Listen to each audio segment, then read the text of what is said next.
Love we're talking about today. Love is what it is all about, and this is the message I think that the church has most often forgot in its 2,000-year history. It has forgotten what our Lord taught about love, the centrality of love, the reality that if we do not have love, we have nothing, that all that God does is done in love, and God does nothing that is not loving. It is very important for this message to be understood. If it is unloving, if it is unkind, it is not God who does it. Our blessed Lord said that God is kind even to the ungrateful and to the wicked. Now, that's what I call a radical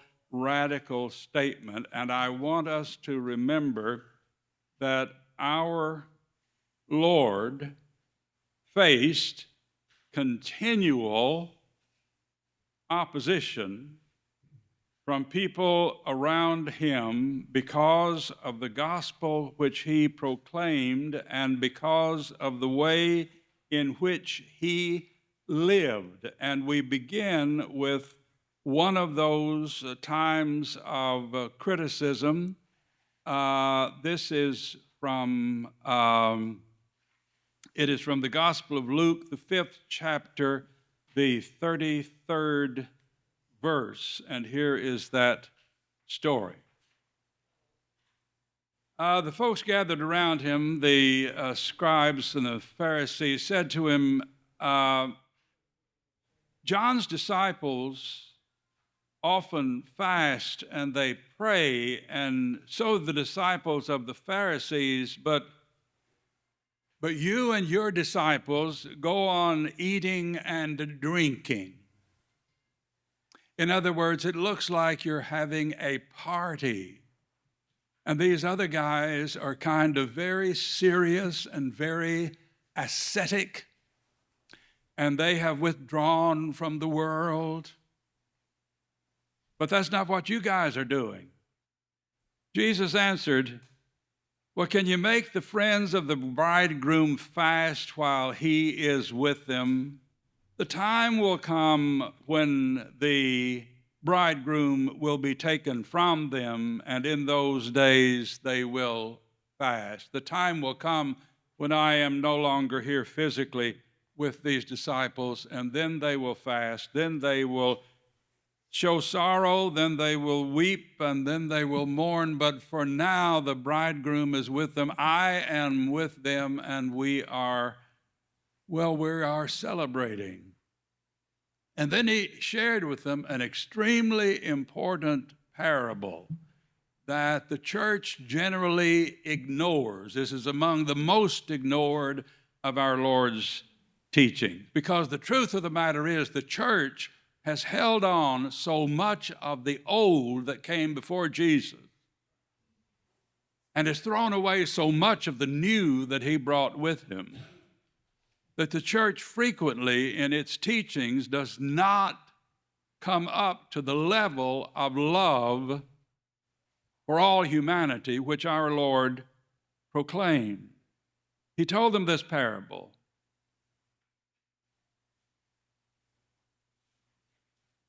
No one bears a piece of cloth, a garment, buys a new piece of garment just to patch an old one. Otherwise, when they have torn the new garment up and the patch from the old one doesn't match the patch from the old one, the patch from the new garment does not match the old one, and no one pours out new wine into old wineskins.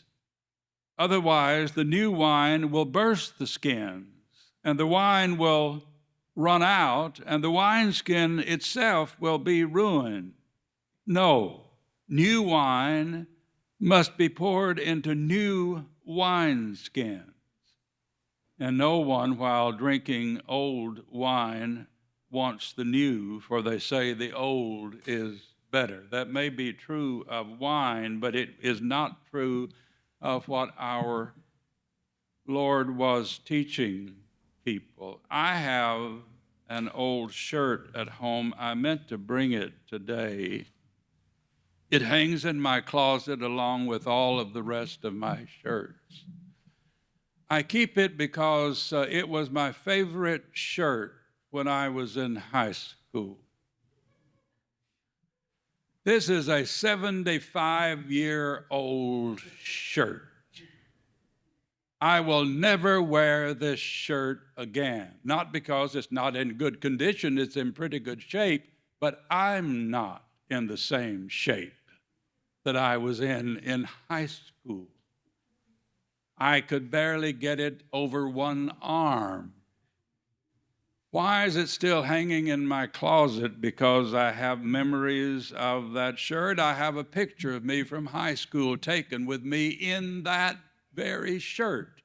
And it hangs there with all of the rest of my shirts, just like it's one that I could pick up and wear, but it's not.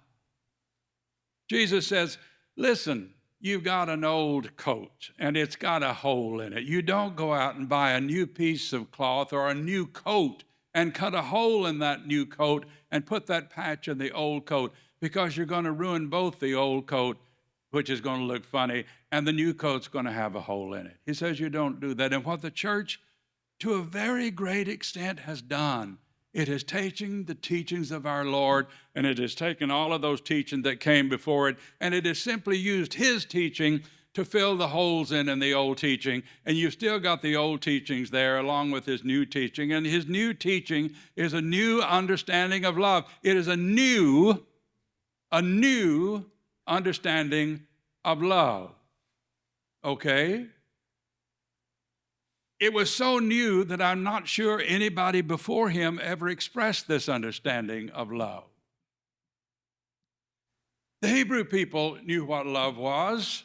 They were very conscientious, and their ancient law expressed it about caring for the poor and the needy, and not using the poor for one's own benefit. We find this throughout the Old Testament, and it is well, and it is good, and it is primarily intended for their treatment of the Israelites, the Hebrew people. It certainly didn't extend to the Amalekites. It didn't extend to all of those other people that they had run-ins with. This concern for their poor or their needy or for them. But our Lord expanded this understanding of who we should care for. He expanded it to the Samaritans, who were hated by the Jews. He expanded it to the Roman occupying soldiers. He expanded it to the enemy, even to the enemy. He said, you love the enemy. Much of the love in the Old Testament, I am tempted to say all before our Lord, was the kind of love that you and I are going to love if nobody messes with us. We love our own. We love our people. And even then, we may love them conditionally. When you listen to God speak to the Israelites in the Old Testament, now please understand, this is not a verbatim taking down of God's words, because God would never himself actually have said this. God in the Old Testament addresses people in this way. These are my commandments, and if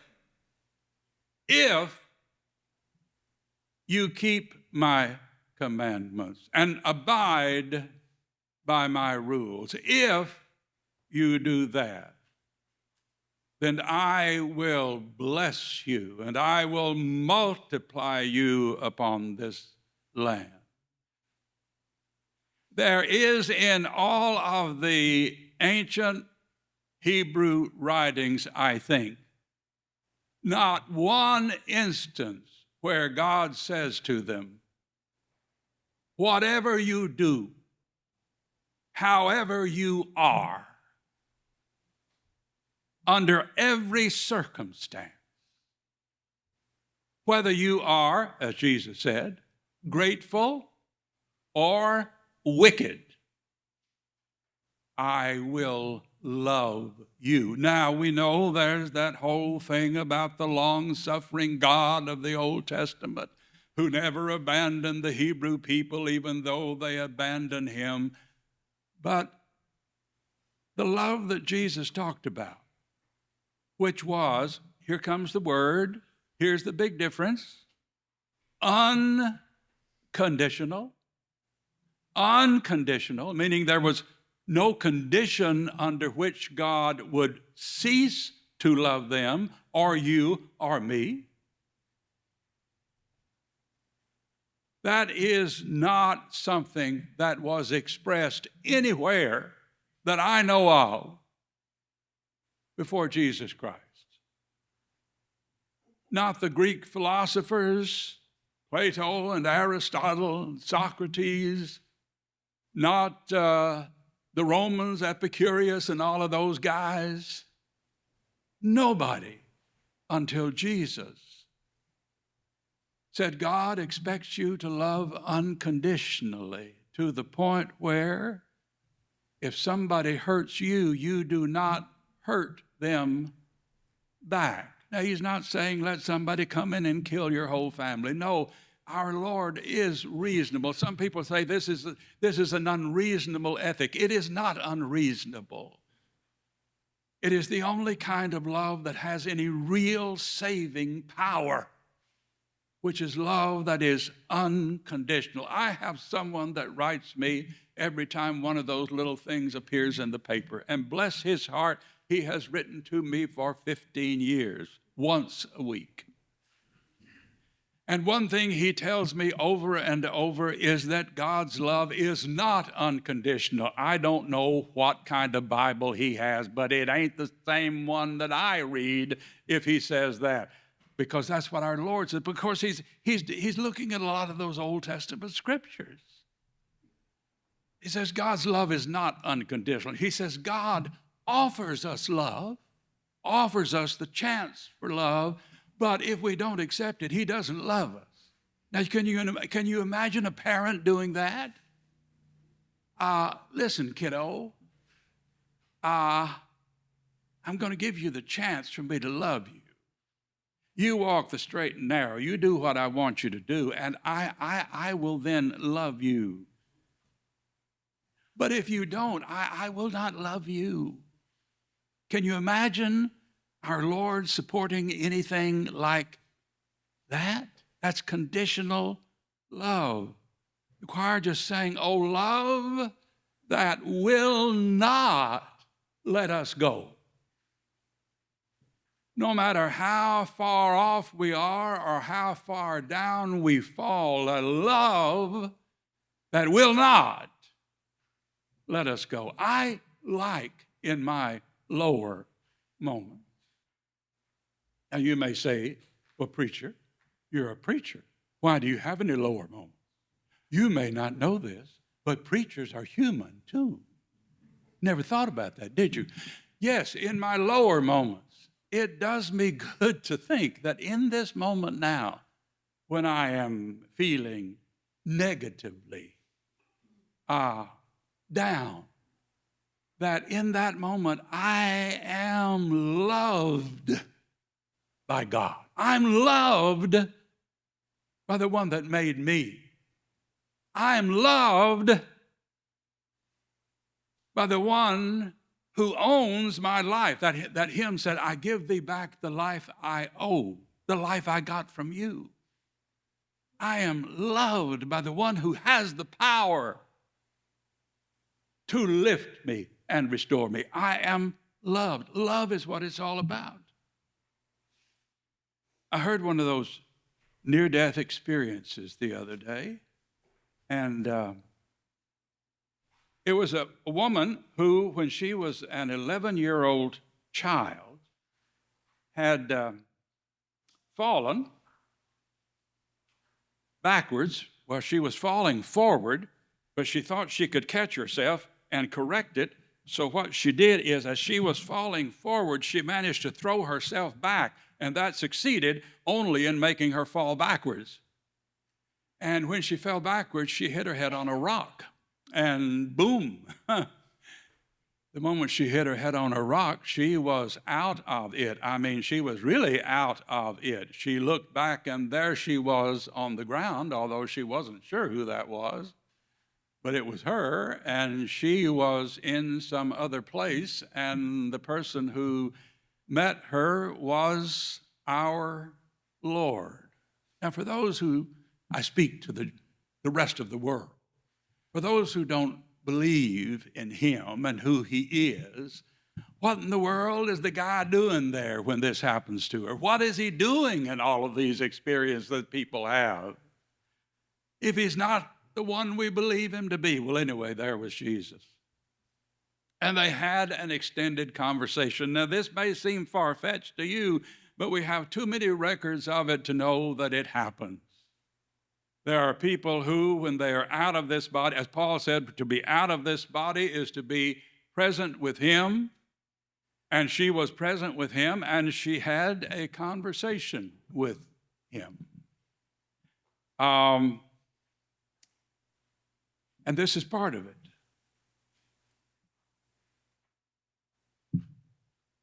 She said, my life, she said, after they had talked for a while, began to unfold in something like a film. This is that life review that people have, in which our Lord or an angel standing by someone takes them back through all of the events of their life. It was a story of these people that she was watching, she said, and they were beautiful. These people were extraordinarily beautiful. She didn't know these people at first, herself and people around her, because they were so beautiful. And she said she realized later why these people were so extraordinarily beautiful. It was because she was seeing them through God's eyes and not through the eyes that she had always seen the people around her in before. She was looking at these beautiful people, but I didn't recognize at all that this was my story until I transgressed against a friend that I really hurt, this friend of mine. And when I saw the pain that I had caused, she said, the penny dropped. I knew who this family was. I knew who these people were. And I knew who that young girl was. It was her. Oh, this is my story. I turned toward Jesus and said, but you know, this girl had hurt me first, and I just let her have what she let me have, you know, tit for tat. And Jesus didn't say anything. He didn't condemn me, but I felt condemned within myself. I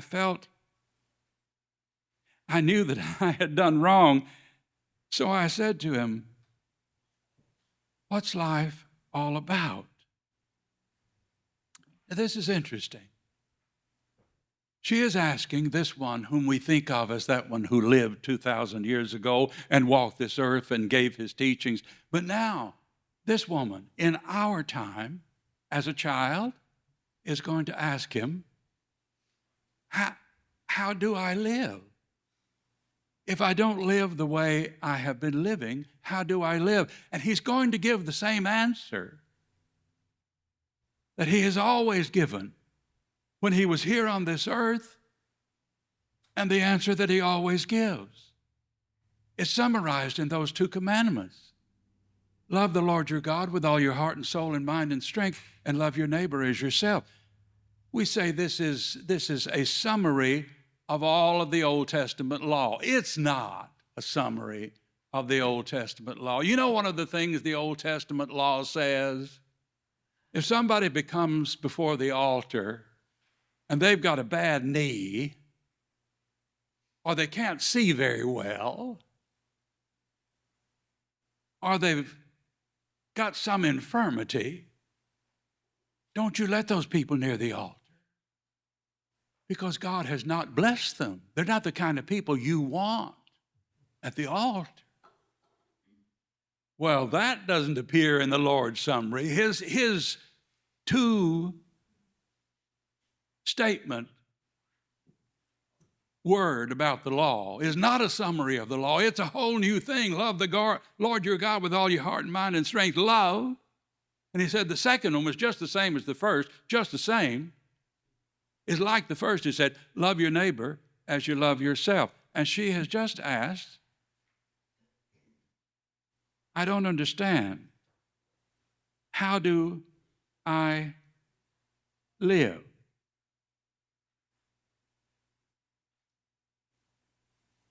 And she said to him, you don't know how it is down there. And then she realized she had just told the Lord of the universe that he didn't know how it was down there. And Jesus, in this experience she's having, just smiled. And he said, you ask me how to live. He said, it's all about love. It's all about love. He said, if you look at the world through loving eyes, you can make a beautiful life for yourself. She had to leave heaven, and she came back, and she said she did not understand then all that she had been shown and all that she had been told. But she says as she lived life, as she met difficulties, she knew what he meant. She knew that we choose love. We choose our thoughts. We choose what we focus on in life. We choose to live as he told us to live, or we choose not to do that. But if we choose to love as he said to love, and would you just pause for a moment and think of the things that are going on in this world now? My heart breaks when I watch the news and how some people are being treated. Some people who are being locked off, been hauled away. That's not love. Whatever anyone's offense, treat them with love. If we love, there will be something beautiful in our lives. And people who are not beautiful to us now will become beautiful. Our Lord said, it's all about love.